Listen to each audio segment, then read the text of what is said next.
Lisa ini sudah setahun nggak balik ke kosan deh. Rupanya ada berita pembunuhan. Dan berita pembunuhan itu ternyata si Lisa yang dibunuh sama cowoknya deh.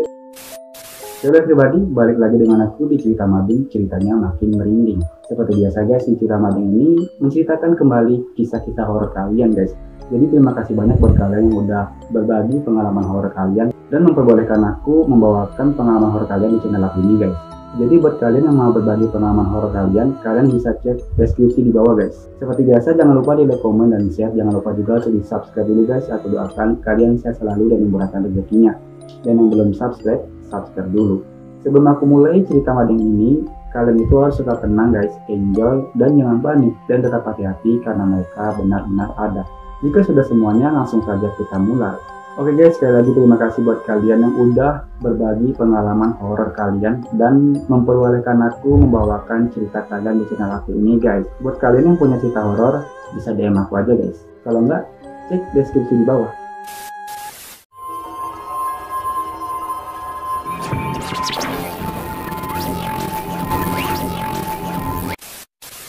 Oke guys, kita lanjut ke ceritanya guys. Cerita Mading kali ini menceritakan pengalaman horor dari salah satu anak rantau nih guys. Sebut saja dia ini anak rantau.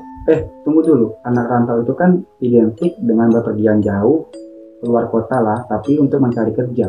Dan biasanya anak rantau itu pulang ke kampung halamannya setiap hari lebaran, ya kan? Tapi dia ini guys masih di satu kota dan di kota yang sama.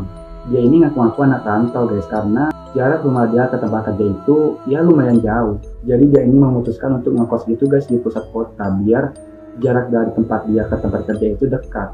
Ternyata dia ini cewek guys. Kan nggak baik gitu kalau cewek pulangnya malam, apalagi sendiri.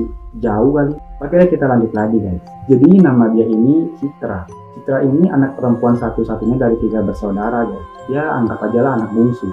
Biasanya kan kalau anak bungsu ini guys paling dimanja sama orang tuanya kan. Tapi kita ini beda guys, nggak kayak kalian dimanja. Jadi kita ini kerja di salah satu counter HP di pusat kota guys. Jangan disebut dia nama counternya, pokoknya itu counter yang ternama lah guys. Dia ini kerja dari jam 10 pagi sampai jam 9 malam.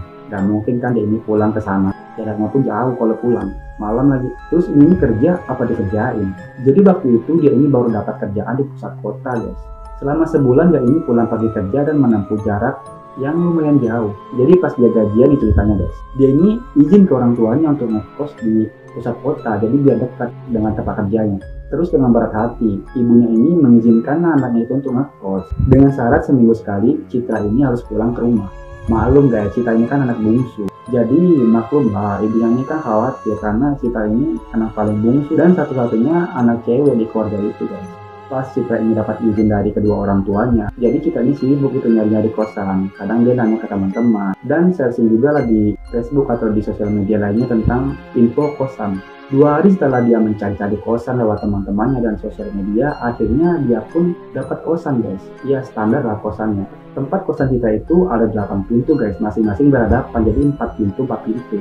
Ya kosan wanita lah guys, nggak bebas-bebas amat, soalnya yang punya itu ya Pak Haji. Terus Citra ini datanglah ke kosan itu guys, ditemuinya bapak kosan itu, Pak Haji. Jadi Citra ini memutuskan untuk ngambil per minggu dulu guys, karena budget kita ini pas-pasan. Dan juga Citra ini baru sebulan kerja guys.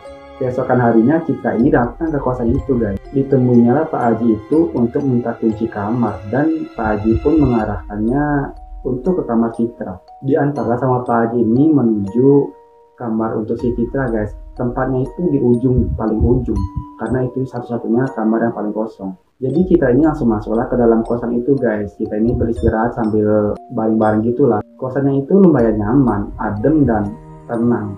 Lengkapnya di dalam kosan itu guys, tapi ya standar kayak mana kos-kosan lain. Seiring berjalannya waktu guys, pas kita ini pulang kerja. Oh ya guys, tempat Citra kerja ini dekat banget dengan kosannya, jadi jalan kaki aja nyampe. Pas Citra lagi jalan habis pulang kerja guys, karena Citra penghuni baru, kita ini negur cewek itu guys. Tapi cewek ini malah lempar senyum doang ke Citra guys.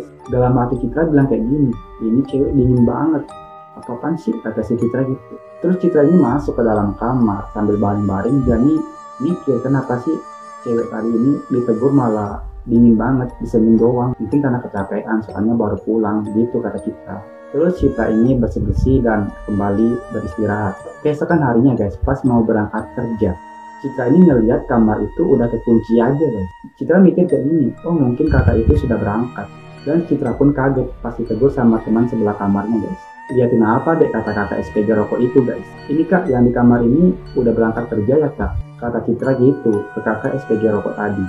Nah, yang kamar mana dek, kata kakak tadi guys. Terus Citra ini bilang, kamar ini kak. Kalau ini mana ada orangnya dek, kata kakak SPG rokok tadi ke Citra.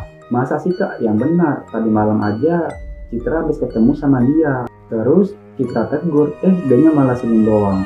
Lah, kamu ditampakin Lisa ya, kata kakak itu guys. Lisa? Siapa kak? Emang ada apa dengan dia kak?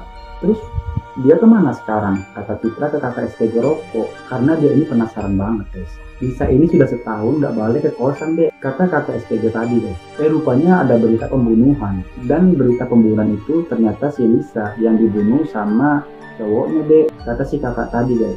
Mungkin kamu ditampakin dia deh, makanya pas kamu mau ngekos di sini, Pak Haji nggak mau ngasih kamar itu ke kamu. Kamu kemarin minta kamar yang itu kan, kata kakak SPG tadi ke Citra. Iya kak, Pak Haji soalnya nggak cerita tentang kamar itu ke Citra, kata Citra ke kakak tadi guys.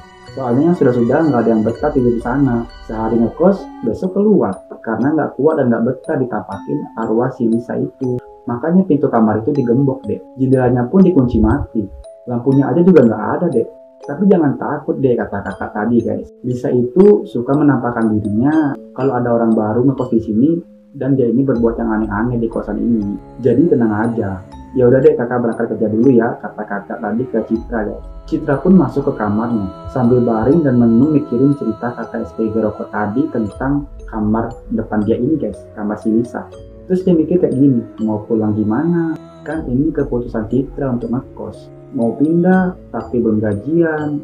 Ya udahlah, kata kakak tadi, arwah Lisa kan kalau datang kalau ada yang macem-macem di kosan ini, udah jangan dipikirin, anggap aja nggak pernah terjadi apa-apa gitu, kata Citra guys.